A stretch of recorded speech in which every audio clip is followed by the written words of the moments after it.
ہیں علامہ اقبال، جنہیں حکیم الامت کہا جاتا ہے.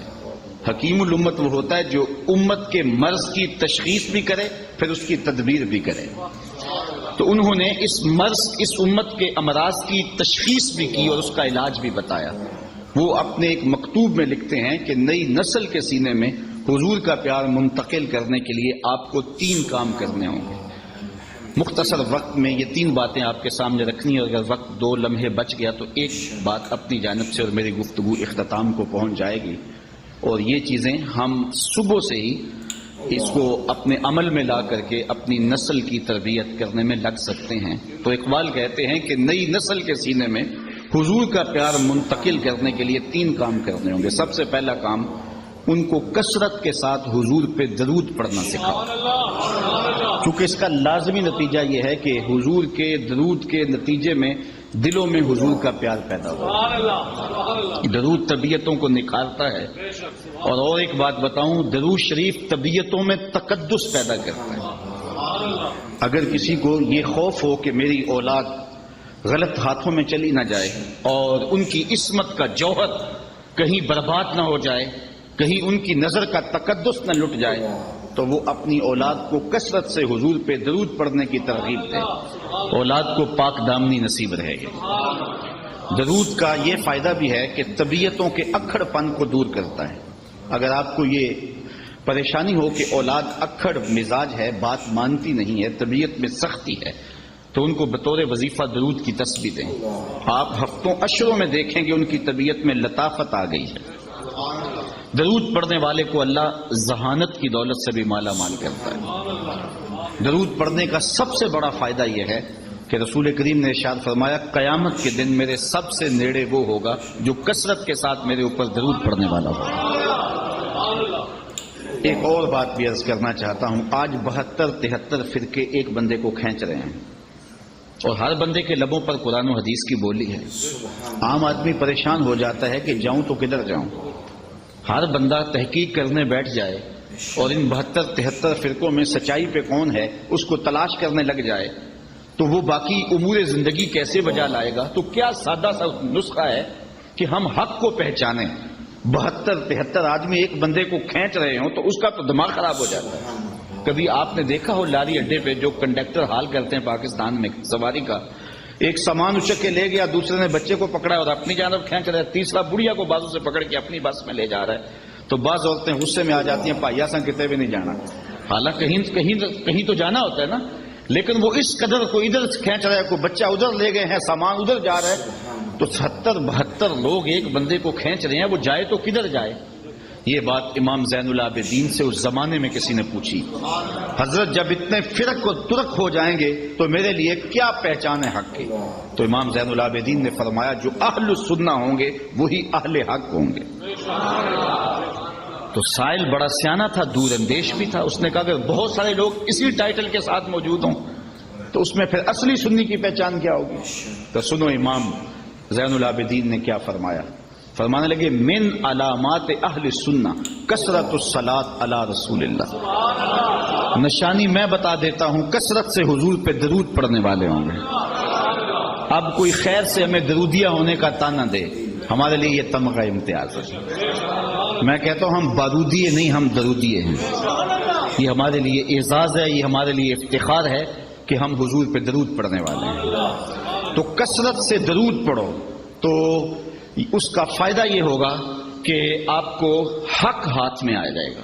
اچھا، ایک آخری بات درود کے حوالے سے اور بھی عرض کروں کہ درود پڑھنے والے کے لہجے میں مٹھاس پیدا ہو جاتی ہے. کسی نے اقبال سے یہ راز پوچھا کہ تیرے شعروں میں کھنڈ کہاں سے آئی.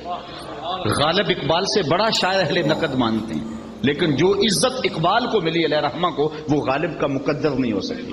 تو کسی نے یہ راز اقبال سے پوچھ لیا کہ تیرے شعروں میں یہ مٹھاس کہاں سے آ گئی. تو اس نے کہا کہ میں نے 1.25 کروڑ مرتبہ حضور پہ درود پڑھا تھا. یہ سارا شہد نام محمد کا ہے صلی اللہ علیہ وسلم. میں تنہا کمال سخن کو نہ پہنچا، میرے شعر ہیں اور تاثیر ان کی. تو اپنی اولاد کو کثرت سے حضور پہ درود پڑھنا سکھائیں گے تو اس کا لازمی نتیجہ یہ ہوگا کہ ان کے سینے میں حضور کا پیار پیدا ہوگا. دوسری بات، انسان فطرتاً حسن پسند ہے، یہ انسان کی طبع ہے، اس کا انکار نہیں کیا جا سکتا۔ جہاں بھی حسن ہوگا انسان ادھر لڑک جائے گا، وہ کاکل داراز میں ہو، وہ لب و رخسار میں ہو، وہ قامت زیبا میں ہو، وہ نرگسی آنکھوں میں ہو، وہ معصوم بچے کی مسکراہٹ میں ہو، اور وہ بوڑھے کے بالوں کی سفیدی میں ہو، وہ دھنک کی شوخی میں ہو، وہ کوسے قضا کی رنگینی میں ہو، وہ پپیہے کی آواز میں ہو، وہ بلبل کے لہجے میں ہو، وہ کوئل کی دل فریب صدا میں ہو، وہ جہاں بھی ہوگی تتلی کے پروں میں ہو، قدرت کی سنائی کے رنگ ہوں، جہاں بھی حسن ہوگا دل ادھر لڑک جائے گا، یہ انسانی فطرت ہے۔ تو اقبال کہتا ہے جب یہ طے شدہ ہے کہ انسان کا دل حسن کی جانب مائل ہوتا ہے تو پھر آؤ نہ اسے وہاں لے چلیں جہاں حسن بھی پانی بھرتا ہے اور عشق بھی غلامی کرتا ہے، اسے شہنشاہ خوباں کی چوکھٹ پہ لے چلیں۔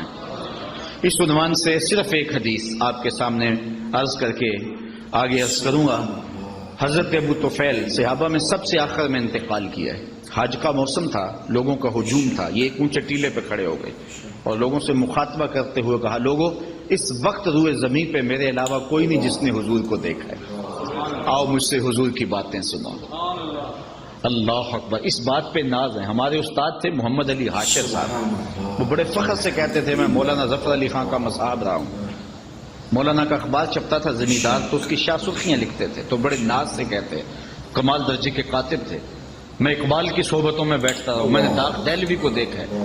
یار جس نے داغ دہلوی کو دیکھا ہو، جس نے استاد ابراہیم ذوق کو دیکھا ہو، جو اقبال کی مجلس حاصل کر چکا ہو، جو مولانا ظفر علی کی قربت میں بیٹھتا رہا ہو، وہ تو ناز کرے، اور جس کی آنکھوں نے جمال محمد عربی دیکھا ہو وہ اپنے مقدر پہ ناز کیوں نہ کرے؟ تو حضرت ابو طفیل نے کہا، لوگوں اس وقت روئے زمین پہ میرے علاوہ کوئی نہیں جس نے حضور کو دیکھا ہو، آؤ مجھ سے حضور کی باتیں سنو۔ لوگ جمع ہو گئے اور کہا، صف لنا رسول اللہ صلی اللہ علیہ وسلم، ہمیں حضور کا حلیہ بیان کرو، ہمیں بتاؤ حضور کیسے تھے۔ تو حضرت ابو طفیل نے 3 لفظوں میں حضور کا حلیہ بیان کیا۔ کان رسول اللہ صلی اللہ علیہ وسلم ابیض ملیحن مقصدا، ایک تو چٹے رنگ کے تھے، چٹا رنگ حضور چونے کی طرح سفید نہیں تھا بلکہ سفیدی میں سرخی کی آمیزش تھی، تو کہا ایک تو چٹا رنگ تھا، دوسری بات ملیحن، حضور کا حسن نمکین تھا۔ اعلی حضرت بولے، حسن پھیکے ہیں جب تک نہ مذکور ہو، ہے نمکین حسن والا ہمارا نبی۔ تیسری بات مقصدہ، متوازن، لیسا بالطویل الممغط ولا بالکثیر المتردد، قد چھوٹا بھی نہیں اور پست قامت بھی نہیں، ربع کے لفظ ہے، درمیانی قد، بلکہ درمیانی سے بھی کچھ اٹھتا ہوا۔ قد حضور کا درمیانہ تھا، لیکن اذا جامع القوم غمرہم، 10,000 کا اجتماع بھی ہوتا، بڑے بڑے اونچے قد والے ہوتے، لیکن حضور ان میں کھڑے ہوتے، حضور کے کندھے لوگوں کے سروں سے اونچے دکھائی دیتے۔ یہ اللہ نے اپنے محبوب کو شان دی تھی۔ تو 3 لفظوں میں حضور کا حلیہ بیان کیا، یاد کیا جا سکتا ہے۔ کان رسول اللہ صلی اللہ علیہ وسلم ابیض ملیحن مقصدا، اور اگر عربی یاد نہیں ہوتی تو گولڑے کے تاجدار نے کام سوکھا کر دیا۔ مکھ چند بدر شاہ شانی، متھے چمک دی لاٹ نورانی، کالی زلف تے اکھ مخمور رکھی ہیں مد بھریاں۔ تو حضور کا حلیہ بیان کرو گے تو نئی نسل کے سینے میں حضور کا پیار پیدا ہوگا۔ تیسری بات اقبال نے یہ بیان کی، وہ کہتے ہیں کہ جس طرح میرے حضور کی صورت جیسی صورت کسی کی نہیں، میرے حضور کی سیرت جیسی سیرت بھی کسی کی نہیں۔ تو جب حضور کی سیرت اپنی نسل کے سامنے رکھو گے تو ان کے سینے میں حضور کا پیار پیدا ہوگا۔ نجی زندگی، کسی زمانے میں ایک غیر مسلم نے اسلام قبول کیا تو اسے پوچھا گیا کہ اسلام کی کس قدر نے تجھے متاثر کیا ہے، تو وہ بولا سیرت کا صرف ایک واقعہ میری ہدایت کا سبب بن گیا۔ کیا واقعہ؟ کہا مجلس حضور کی لگی تھی، ہجوم عاشقاں تھا، تو ایک شخص نے عرض کی حضور میرا بیٹا کئی دنوں سے گم ہے، مل نہیں رہا، آپ دعا کیجئے میرا بیٹا مل جائے۔ قبل اس سے کہ حضور کے ہاتھ اٹھتے مجلس میں موجود ایک شخص کھڑا ہو گیا، حضور میں اس کے بیٹے کو جانتا ہوں اور ابھی ابھی فلاں باغ کے قریب سے گزر کے آیا ہوں، وہاں بچوں کے ساتھ میں نے اس کے بیٹے کو کھیلتے ہوئے دیکھا ہے۔ جب باپ نے سنا تو اس نے دوڑ لگا دی، حضور نے فرمایا سے بلاؤ۔ بلایا گیا، بہت جلدی ہے؟ جی حضور آپ جانتے ہیں ایک باپ کے جذبات کیا ہیں، کئی دنوں سے بچہ بچھڑا ہے، اب خبر ملی ہے تو بہت جلدی اپنی آنکھوں کی پیاس بجھانا چاہتا ہوں۔ ماں الگ تڑپ رہی ہے، کئی دنوں سے اس نے کچھ کھایا نہیں، کچھ پیا نہیں، میں چاہتا ہوں کہ بہت جلد اسے ملوں اور سینے کو قرار ملے۔ فرمایا ضرور جاؤ، میں تجھے روکتا نہیں، روکنے کے لیے بلایا بھی نہیں۔ لیکن میری ایک بات سنتے جانا کہ جب تم باغ کے کنارے جاؤ اور بچوں کے ساتھ اپنے بچے کو کھیلتا ہوا دیکھ لو تو اسے بیٹا بیٹا کہہ کے آوازیں نہ دینے لگ جانا، اس کا جو نام رکھا ہے اس نام سے پکارنا۔ عرض کی حضور میرا بیٹا ہے، اگر بیٹا کہہ کے پکاروں تو اس میں حرج بھی کیا ہے؟